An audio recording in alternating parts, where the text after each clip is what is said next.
RCB ಅಭಿಮಾನಿಗಳ ದುರಂತ ಸಾವಿನ ವಿಚಾರದಲ್ಲಿ ಗೃಹ ಸಚಿವ ಪರಮೇಶ್ವರ್ ಅವರನ್ನು ಟಾರ್ಗೆಟ್ ಮಾಡಲಾಗ್ತಾ ಇದೆಯಾ?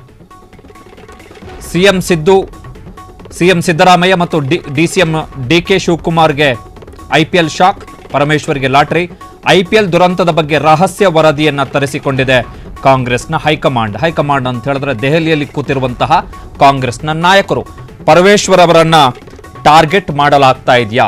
ಜಿದ್ದಿಗೆ ಬಿದ್ದು ಗೃಹ ಇಲಾಖೆಯಲ್ಲಿ ಮೂಗು ತೋರಿಸಿದ್ದಂತಹ ಮುಖ್ಯಮಂತ್ರಿ ಮತ್ತು ಡಿಸಿಎಂ ಬಗ್ಗೆ ಈಗ ವರದಿಯಲ್ಲಿ ಉಲ್ಲೇಖ ಮಾಡಲಾಗಿದೆ. ಸಿದ್ದರಾಮಯ್ಯ ಮತ್ತು ಡಿಕೆ ಶಿವಕುಮಾರ್ ಅವರ ಅತಿಯಾದಂಥ ಆಕ್ಷೇಪ ಪರಮೇಶ್ವರ್ ಮೇಲೆ ಇದರಿಂದ ಒತ್ತಡ ಜಾಸ್ತಿ ಆಗ್ತಾ ಇದೆ. ತಮ್ಮ ಇಲಾಖೆಯ ಎಲ್ಲೇ ಮೀರದೆ ತೀರ್ಮಾನವನ್ನು ತೆಗೆದುಕೊಂಡಿದ್ರು ಪರಮೇಶ್ವರ್. ಆದರೆ ಪೊಲೀಸ್ ಅಧಿಕಾರಿಗಳ ಮೇಲೆ ಮುಖ್ಯಮಂತ್ರಿ ಸಿದ್ದರಾಮಯ್ಯ ಮತ್ತು ಉಪಮುಖ್ಯಮಂತ್ರಿ ಡಿಕೆ ಶಿವಕುಮಾರ್ ಅವರು ಒತ್ತಡವನ್ನು ಹೇರಿದ್ರು ಎನ್ನುವಂಥ ಆರೋಪ ಇದೆ. ಪರಮೇಶ್ವರ್ ಮಾತು ಕೇಳಿದ್ರೆ ಹೀಗೆ ಆಗ್ತಾ ಇರಲಿಲ್ಲ ಅಂದ್ರೆ ಚಿನ್ನಸ್ವಾಮಿ ಸ್ಟೇಡಿಯಂನ ಬಳಿ 11 ಮಂದಿ ಅಭಿಮಾನಿಗಳು ಸಾವನ್ನಪ್ತಾ ಇರಲಿಲ್ಲ. ಸಂಭಾವಿತ ರಾಜಕಾರಣಿ ಪರಮೇಶ್ವರ್ ಅವರನ್ನು ಟಾರ್ಗೆಟ್ ಮಾಡಿರೋದು ಈಗ ಹೈಕಮಾಂಡ್ಗೆ ಮನವರಿಕೆ ಆಗಿದೆ ಎನ್ನುವಂಥದ್ದು ಸದ್ಯಕ್ಕೆ ಸಿಗ್ತಾ ಇರುವಂತಹ ಮಾಹಿತಿ. ಮುಖ್ಯಮಂತ್ರಿ ಮತ್ತು ಉಪಮುಖ್ಯಮಂತ್ರಿಗಳ ಹಸ್ತಕ್ಷೇಪದ ಬಗ್ಗೆ ವರದಿಯನ್ನು ಪಡೆದ ಬಳಿಕ ಈಗ ಕಾಂಗ್ರೆಸ್ನ ಹೈಕಮಾಂಡ್ ಅಂದರೆ ದೆಹಲಿಯ ನಾಯಕರು ಈಗ ಚಿಂತನ ಮಂಥನವನ್ನು ಶುರು ಮಾಡಿಕೊಂಡಿದ್ದಾರೆ. ಈ ಬಗ್ಗೆ ಶೀಘ್ರವೇ ಮುಖ್ಯಮಂತ್ರಿ ಸಿದ್ದರಾಮಯ್ಯ ಮತ್ತು ಉಪಮುಖ್ಯಮಂತ್ರಿ ಡಿಕೆ ಶಿವಕುಮಾರ್ ಅವರಿಗೆ ಐಪಿಎಲ್ ದುರಂತದ ಶಾಕ್. ದೇಶದ ಪ್ರಮುಖ ದಲಿತ ರಾಜಕಾರಣಿಗಳಲ್ಲಿ ಒಬ್ಬರಾದಂತಹ ಪರಮೇಶ್ವರ್ ಅವರಿಗೆ ಲಾಟ್ರಿ ಏನಾದರೂ ಹೊಡೆಯುತ್ತಾ ಅಂಥೇಳಿ.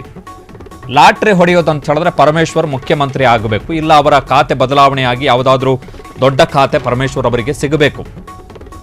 ಇದು ಎರಡೇ ಸದ್ಯದ ಮಟ್ಟಿಗೆ ಪರಮೇಶ್ವರ್ ಅವರಿಗೆ ಲಾಟರಿಯ ರೂಪದಲ್ಲಿ ಸಿಗಬಹುದಾದಂತಹ ಅಂಶ. ಆದರೆ ಮೊದಲನೆಯ ಅಂಶ ಏನಿದೆ, ಮುಖ್ಯಮಂತ್ರಿ ಸ್ಥಾನದ ಅಂಶ, ಅದು ಸದ್ಯಕ್ಕೆ ಸಾಧ್ಯತೆಯ ಲಕ್ಷಣಗಳು ಕಾಣಿಸ್ತಾ ಇಲ್ಲ. ಇಲಾಖೆ ಬದಲಾವಣೆ ಏನಾದರೂ ಆಗಬಹುದಾ ಎನ್ನುವಂಥದ್ದು ವೆರಿ ಇಂಪಾರ್ಟೆಂಟ್. ಪರಮೇಶ್ವರ್ ಈ ವಿಚಾರದಲ್ಲಿ ತಪ್ಪಿತಸ್ಥರಲ್ಲ.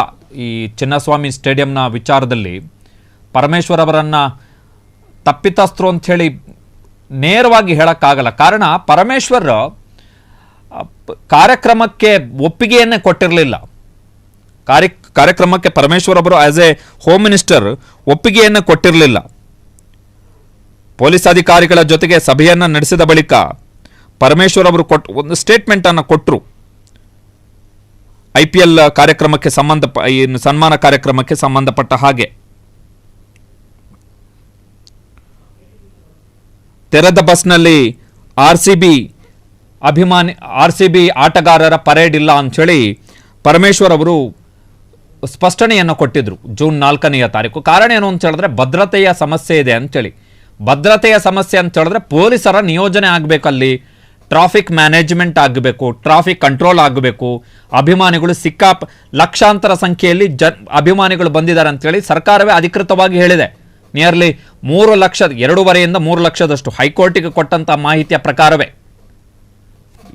ಯಾಕಂತ ಹೇಳಿದ್ರೆ ಹೊರಗಡೆ ಇವರು ಬೈಟ್ ಕೊಟ್ಟರೆ ಇವರು ಚೇಂಜ್ ಮಾಡ್ಬೋದು ಯಾವತ್ತು ಬೇಕಾದರೂ.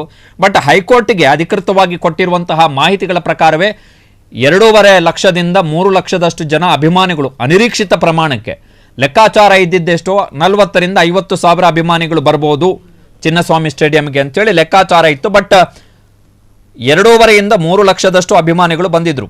ಸೊ ಪರಮೇಶ್ವರ್ ಅವರು ಈ ಕಾರ್ಯಕ್ರಮ ಆಯೋಜನೆ ಆಗುವುದಕ್ಕಿಂತಲೂ ಮುಂಚೆಯೇ ಪೊಲೀಸ್ ಅಧಿಕಾರಿಗಳ ಸಭೆಯನ್ನು ನಡೆಸಿದ್ರು. ಆ ಸಭೆಯ ಬಳಿಕ ಪರಮೇಶ್ವರ್ ಅವರು ಸ್ಟೇಟ್ಮೆಂಟ್ ಅನ್ನು ಕೊಟ್ಟರು. ಇಲ್ಲ, ಆರ್ಸಿಬಿ ಸಂಭ್ರಮಾಚರಣೆಗೆ ಅವಕಾಶ ಇಲ್ಲ ಅಂಥೇಳಿ, ಪರೇಡ್ ಮಾಡಲಿಕ್ಕೆ ಬಿಡಲ್ಲ ನಾವು, ವಿಕ್ಟರಿ ಪರೇಡ್ ಮಾಡಲಿಕ್ಕೆ ಅಂಥೇಳಿ.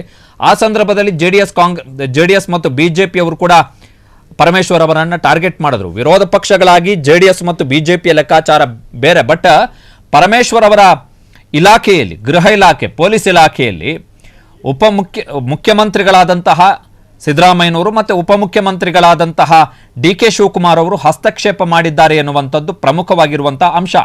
ಸೊ ಅದಕ್ಕೆ ಸಂಬಂಧಪಟ್ಟ ಹಾಗೆ ಹೈಕಮಾಂಡ್ಗೆ ವರದಿ ಸಲ್ಲಿಕೆಯಾಗಿದೆ. ಸೊ ಹೈಕಮಾಂಡ್ಗೆ ಸಲ್ಲಿಕೆಯಾದಂತಹ ವರದಿಯಲ್ಲಿ ಪರಮೇಶ್ವರ್ ಅವರು ಯಾವುದೇ ತಪ್ಪನ್ನ ಮಾಡಿಲ್ಲ. ಬಟ್ ಪರಮೇಶ್ವರ್ ಅವರ ಇಲಾಖೆಯಲ್ಲಿ ಸರ್ಕಾರವನ್ನು ನಡೆಸುವಂತಹ ಇಬ್ಬರು ಪ್ರಮುಖರು, ನಂಬರ್ 1 ಮುಖ್ಯಮಂತ್ರಿ ಸಿದ್ದರಾಮಯ್ಯ, ನಂಬರ್ 2 ಉಪಮುಖ್ಯಮಂತ್ರಿ ಡಿಕೆ ಶಿವಕುಮಾರ್, ಇವರು ಹಸ್ತಕ್ಷೇಪವನ್ನು ಮಾಡಿದ್ದ ಕಾರಣಕ್ಕೋಸ್ಕರ ಈ ದುರಂತ ನಡೆದಿದೆ ಅಂತೇಳಿ ಈಗ ಹೈಕಮಾಂಡ್ಗೆ ವರದಿ ಸಲ್ಲಿಕೆ ಆಗಿದೆ.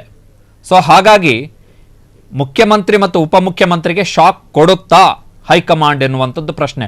ಆ ಶಾಕು ಪರಮೇಶ್ವರ್ ಅವರಿಗೆ ಲಾಟರಿಯ ರೂಪದಲ್ಲಿ ಲಾಭ ಆಗತ್ತಾ ಅಂಥೇಳಿ. ಪರಮೇಶ್ವರ್ ಅವರಿಗೆ ಈಗ ಆಗಬಹುದಾದಂತಹ ಅಧಿಕಾರದ ಅವಕಾಶಗಳು ಏನು ಅಂತ ಹೇಳಿದ್ರೆ, ಒಂದು ಅವರು ಮುಖ್ಯಮಂತ್ರಿ ಆಗಬೇಕು, ಇಲ್ಲದಿದ್ದರೆ ಅವರ ಖಾತೆ ಬದಲಾವಣೆಯಾಗಿ ಅವರಿಗೆ ಇನ್ನೊಂದು ಯಾವುದಾದ್ರೂ ದೊಡ್ಡ ಖಾತೆ ಸಿಗಬೇಕು. ದೊಡ್ಡ ಖಾತೆ, ವೆರಿ ಇಂಪಾರ್ಟೆಂಟ್ ಖಾತೆ. ಬಟ್ ಮುಖ್ಯಮಂತ್ರಿ ಬದಲಾವಣೆಯ ಸಾಧ್ಯತೆ ಸದ್ಯದ ಮಟ್ಟಿಗಂತೂ ಇಲ್ಲ. ಸದ್ಯದ ಮಟ್ಟಿಗಂತೂ ಸಾಧ್ಯನೇ ಇಲ್ಲ. ಅದು ಸದ್ಯದ ಸನ್ನಿವೇಶದಲ್ಲಿ ಖಾತೆ ಬದಲಾವಣೆಯಾಗಿ ಯಾವುದಾದ್ರೂ ದೊಡ್ಡ ಖಾತೆ ಪರಮೇಶ್ವರ್ ಅವರಿಗೆ ಸಿಗುತ್ತೆ ಎನ್ನುವಂಥದ್ದು ವೆರಿ ಇಂಪಾರ್ಟೆಂಟ್. ವರದಿಗಳ ಪ್ರಕಾರ ಪರಮೇಶ್ವರ್ ಅವರೇ ನನಗೆ ಈ ಖಾತೆ ಬೇಡ ಅಂತ ಹೇಳಿ ಹೇಳಿದ್ರು ಅಂತಲೂ ಇದೆ. ಬಟ್ ಆ ವರದಿಯನ್ನು ಪರಮೇಶ್ವರ್ ಅವರು ಡಿನೈ ಮಾಡಿದ್ದಾರೆ. ಇಲ್ಲ, ನಾನು ಆ ರೀತಿ ಹೇಳಿಲ್ಲ ಅಂತ ಹೇಳಿ ಡಿನೈ ಮಾಡಿದ್ದಾರೆ. Not all sources are right actually.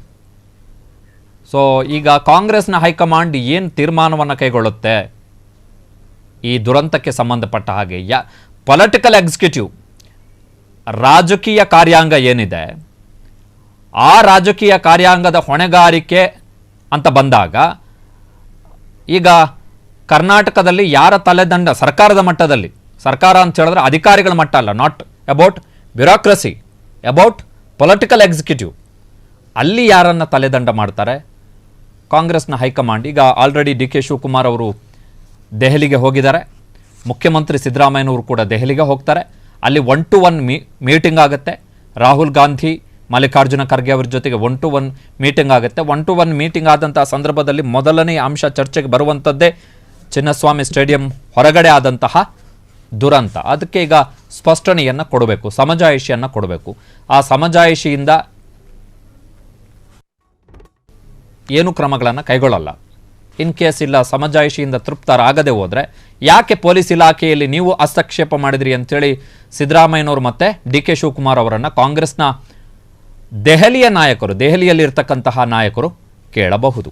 ಕ್ಷಣ ಕ್ಷಣದ ಸುದ್ದಿಗಳಿಗಾಗಿ ಫ್ರೀಡಂ ಟಿವಿ ಸಬ್ಸ್ಕ್ರೈಬ್ ಮಾಡಿ, ಲೈಕ್ ಮಾಡಿ ಹಾಗೂ ಫಾಲೋ ಮಾಡಿ. ಹೊಸ ಸುದ್ದಿಗಳ ನೋಟಿಫಿಕೇಶನ್ಗಾಗಿ ಬೆಲ್ ಐಕಾನ್ ಮೇಲೆ ಕ್ಲಿಕ್ ಮಾಡಿ.